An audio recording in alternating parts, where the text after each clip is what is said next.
Very good morning, student. Hope you are nice. So, in our last lecture, we had discussed about the type of crops. According to season, crop growing condition, seasonal availabilities are changed. So, according to the season, we had discussed about two crops. First is Kharif and second is Rabi. Kharif crop, the duration is right, and why? Because of the rainy season. And why in rainy season? Because they require more amount of water, right? Very nice. Coming to Rabi crop में क्या था? Winter season, because they require humid temperature and less amount of sunlight. Very nice. Now, our second topic is agricultural practices. As we had discussed at the end of our last class, what is agricultural practices? तो कोई crop grow करता है, उस crop को grow करने के लिए they followed number of steps, बहुत सारे steps that we will be discussing. But ये पूरा जो प्रैक्टिस है उसको बोलते हैं हम agricultural practice. In your book, the definition will be like cultivation of crop. Cultivation means growing. Growing means we are giving such nutrition so we will get benefited from that plant. So that is cultivation. Cultivation of crop. Crop that you know, एक ही land में बहुत सारे plant, right? Over a period of time. Over a period of time, that means crop requires some 3 to 4 months to fully develop. Wheat की बात करें तो wheat को चाहिए 4 to 5 months complete growth के लिए.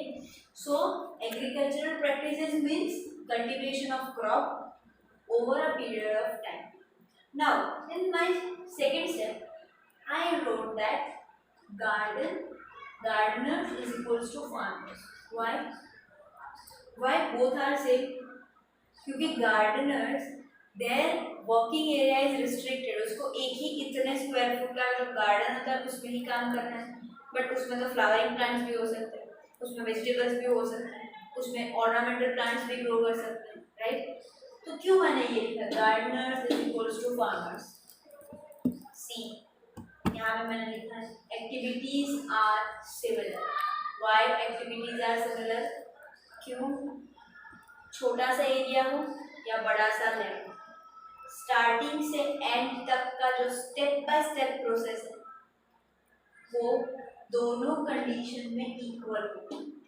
डजंट मैटर वेदर गार्डनर और farmers, दोनों का एक्टिविटी, क्रॉप प्रोडक्शन का, फ्लावरिंग प्लांट का एक्टिविटी, देन फ्रूट्स का ग्रोथ का एक्टिविटी सब सेम होगा. कैसे उसको जनरेट करना है, which all things are required, which one is beneficial for growth, क्या करेंगे तो उसमें हमें विटामिन्स मिनरल का अमाउंट ज़्यादा मिलेगा, like that, right? Now agricultural practices में बहुत सारे, फॉर एग्जांपल 7 स्टेप्स हैं जिसको फॉलो करना ही पड़ेगा.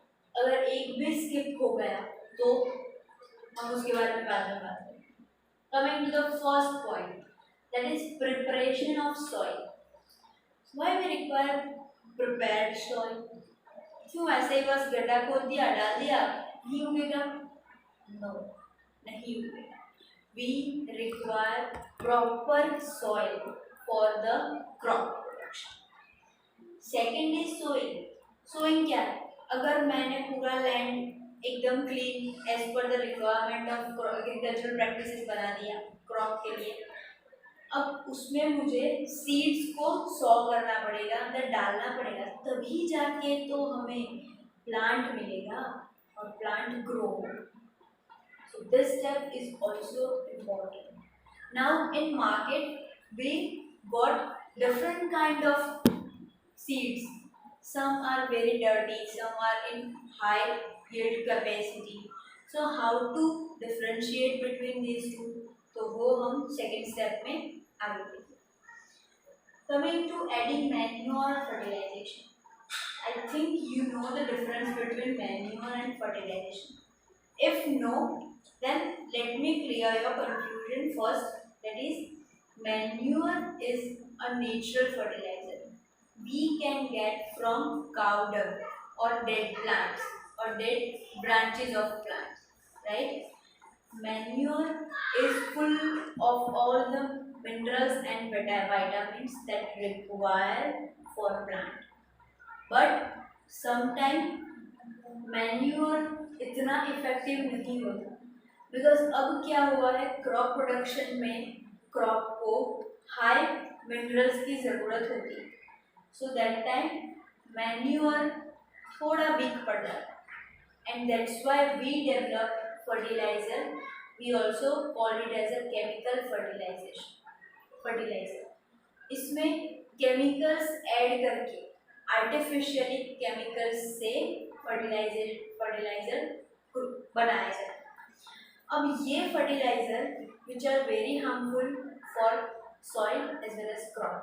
Just imagine if we are just spreading chemical fertiliser और उसमें ज़्यादा अमाउंट एक प्लांट के अंदर आ गई और कम अमाउंट इस प्लांट में आ गई दूसरे वाले, तो क्या होगा, वहाँ पे ज़्यादा फर्टिलाइजर डाला तो उसको न्यूट्रिशन ज़्यादा मिलेगा और यहाँ पे कम. सो हमारा जो यील्ड होगा, जितना हमें मिलना चाहिए ग्रोथ, वो नहीं मिलेगा. So that is fertiliser. अगर हम इकोनॉमिकल बेनिफिशियल व्यू की तरह देखें तो मैन्यूअर इज मोर बेनिफिशियल, क्योंकि इससे कोई पॉल्यूशन नहीं होता. वेयर फर्टिलाइजर से क्या होता है, फर्टिलाइजर डालने के बाद we are giving water to the plant. अब वो फर्टिलाइजर वाटर से मिक्स होके जाएगा सॉइल में अंदर जाएगा, तो वहाँ पे है हमारा ग्राउंड वाटर में डायरेक्टली मिक्स हो जाएगा और वो ग्राउंड वाटर अगेन प्लांट लेगा, तो पूरा साइकिल राउंड एंड राउंड चलेगा और वो फर्टिलाइजर का हार्ड और हार्श इफेक्ट प्लांट से हमारे में आएगा, क्योंकि we are eating all the plant products. So plant product का पूरा जो भी डिसएडवांटेज होगा प्लांट में से, वो हमारे बॉडी में आ सकता है. That's why mostly farmers they are preferring to use manure. Now next step is irrigation. As we earlier discussed, water is required to all the plants, irrigation is necessary, and in this step we are discussing number of types of irrigation type. यहाँ पे क्या होगा, पहले के time पे जब पानी बहुत कम था, नहीं पहले बहुत ज़्यादा था, तो बस बहा देते थे पानी. बट अब पानी को कैसे बचाना है, that is a big problem. तो उस टाइम पे धीरे धीरे हमने बहुत सारे टाइप्स डेवलप किए, जिसमें सिर्फ चाहिए उतना ही पानी प्लांट को मिलेगा और दूसरा पानी हम बचा सकते. So that is irrigation. Coming to the next, protecting from weeds. As you know, weed is और weed, what is the term for weed? Unwanted plants in our crop. Unwanted means what? हमने जो plant लगाए हैं उससे दूसरे, तो जो चाहिए नहीं, जिससे हमें कुछ नहीं मिलने वाला, दैट इज वीड. तो ये वीड इज नॉट रिक्वायर्ड और नॉट यूजफुल. क्या होगा, वीड है और हमारा प्लांट है, most of the nutrition weeds are taking from soil और हमारा प्लांट न्यूट्रिशन के बगैर. सो क्या होगा, हमारा जो क्रॉप है एग्रीकल्चर प्रैक्टिसेस में मेन क्रॉप को ही न्यूट्रिशन नहीं मिलेगा. That's why this process is also important. Coming to the next, that is harvesting. एक बार पूरा क्रॉप ग्रो हो गया, so next step is how to cut the plants और how to cut the crop. There also so many types of harvesting systems are there. पहले man made था, हाथ से काटते थे, उसको जोर जोर से ऐसे करके वहाँ से सीड्स रिमूव हो जाते थे. But right now we are having technological harvesting system, so वो भी हम डिस्कस करेंगे.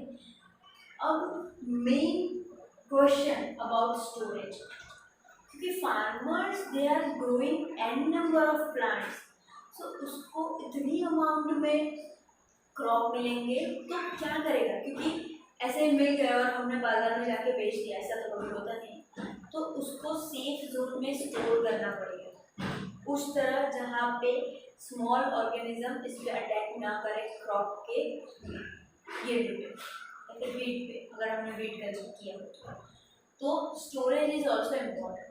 Like in our home mummy क्या करती है, जब वीट आता है उसको ऑयल के साथ मिक्स करके भर देंगे, और उसमें हम सल्फोज की गोड वो मेडिसिन और वो भी डालते हैं। उससे क्या होगा, स्मॉल ऑर्गेनिजम्स वो इस क्रॉप या फिर इस वीट पे अटैक नहीं कर पाएंगे। So this is also very important step. See 7 steps are there and each one having their own importance, own role to develop crop. Coming to the first point, very precisely we are discussing preparation of soil. That means how to prepare a soil.